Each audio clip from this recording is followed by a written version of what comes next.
Buenas tardes, chicos. Bueno, les voy a explicar algo ahora acerca de regla de la cadena. Una introducción, como para que ustedes más o menos tengan idea de lo que se ha colgado en la página o puedan leer de otra manera el libro.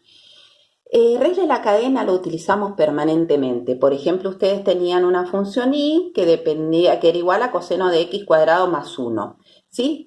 Cuando derivaban, sabían que tenían que derivar de afuera hacia adentro, o lo que llamaban, aplicaban la regla de la cadena. En realidad, como la podrían expresar también, y como una función que sea coseno de u, que dependa de u, y a la vez u que sea una función que dependa de x, como x cuadrado más 1.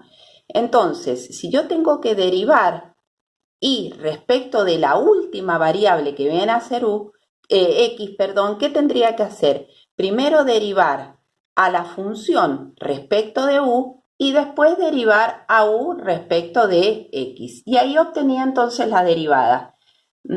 Bueno, esto mismo es lo que vamos a aplicar nosotros ahora para una función de dos variables. Entonces tenemos z, que es una función que depende de x y de y. A la vez, x e y están dependiendo de dos variables, de una variable, que es t, ¿sí? Entonces, si yo quiero encontrar la derivada de z respecto de t, si existen las derivadas y son continuas, es decir, que existe la derivada de z respecto de x, de z respecto de y, y la de x respecto de t y la de y respecto de t, entonces yo podría decir que la derivada de z respecto de t tiene toda esta expresión, que sería la regla de la cadena. ¿Qué es eso? Veamos esto, que es lo que se llama el diagrama de árbol. Nosotros tenemos una función z que depende de dos variables, x e y. Estas dos variables son las que se llaman variables intermedias. Pero a la vez no termina acá, sino que x e y están dependiendo de una variable que es t, que sería realmente la variable independiente. Entonces, ¿cómo armo yo las derivadas? Cada una de las ramas de este árbol vendrían a ser derivadas de la función. En este caso, esta rama sería la derivada de z respecto de x. ¿Por qué parcial? Porque z depende de dos variables, pero a la vez x está dependiendo de una, entonces esta derivada es total. De la misma manera acá tendría por esta rama la parcial de z respecto de y.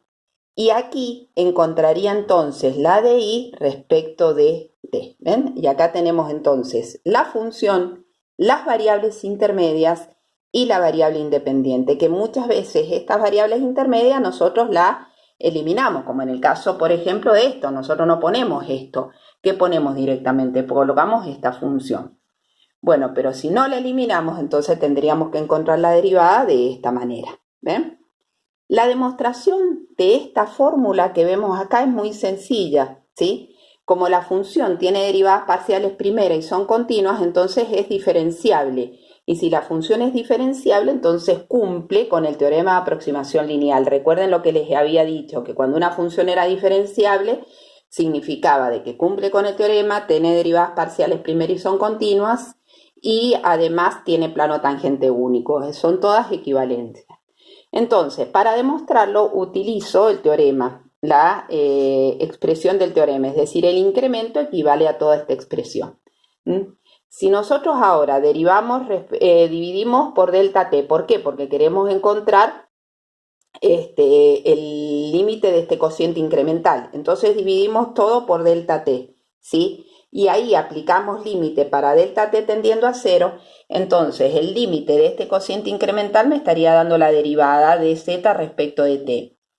La derivada de z respecto de x, lo mismo que la de y, son constantes cuando estoy considerando el límite para delta t tendiente a 0, porque z depende de x y de y. A la vez, x e y dependen de t, entonces el límite de este cociente me estarían dando las derivadas correspondientes. ¿Y por qué todo esto se hace 0?